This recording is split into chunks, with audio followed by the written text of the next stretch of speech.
కడుపులోకి వెళ్ళిన విషం ఆ మనిషి జీవితాన్ని మాత్రమే నాశనం చేస్తుంది.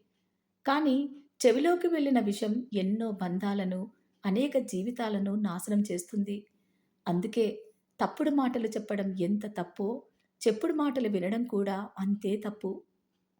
కింద పడటం ఒక విధంగా మంచిదే. మన స్థాయి ఏంటో తెలుస్తుంది.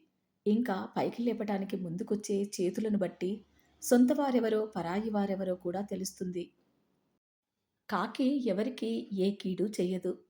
అయినా అదంటే ఎవ్వరికీ ఇష్టముండదు. కోకిల ఎవ్వరికీ ఏ మేలు చెయ్యదు. అయినా అదంటే అందరికీ ఇష్టమే. మాట్లాడే విధానాన్ని బట్టే వాటి స్థాయిలు నిర్ణయించబడతాయి. మనుషులు కూడా అంతే. ప్రేమగా మాట్లాడితే అందరూ బంధువులే. కటువుగా మాట్లాడితే అందరూ విరోధులే. గొర్రె కసాయివాడిని నమ్ముతుందో లేదో తెలియదు కానీ, మనిషి మాత్రం మాయమాటలు చెప్పేవాడినే నమ్ముతారు.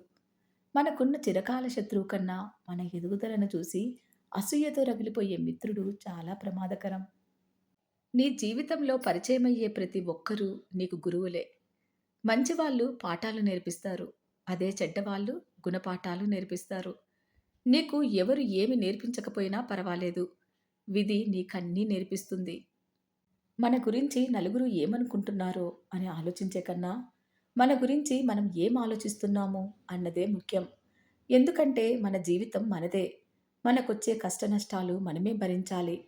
చుట్టూ ఉన్న ఆ నలుగురు కాదు. గొప్పగా బతకడం సాధ్యం కాకపోవచ్చు. కానీ తృప్తిగా జీవించడం మన చేతుల్లోనే ఉంది. ఎలాంటి వ్యక్తినైనా పరిస్థితులు మార్చేస్తాయి. సున్నితంగా ఉన్నవారిని కఠినంగా, కఠినంగా ఉన్నవారిని సున్నితంగా.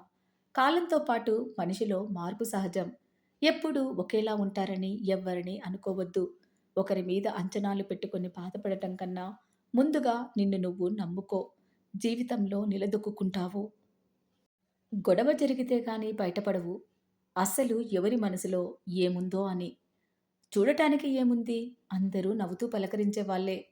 అవసరం ఒకరిదైతే అవకాశం ఇంకొకరిది. ఆ కోపంలోనే మనిషి అసలు వ్యక్తిత్వం బయటపడుతుంది. ఆ కోపంలోనే మనసులో ఉన్న నిజమైన భావాలు బయటపడతాయి.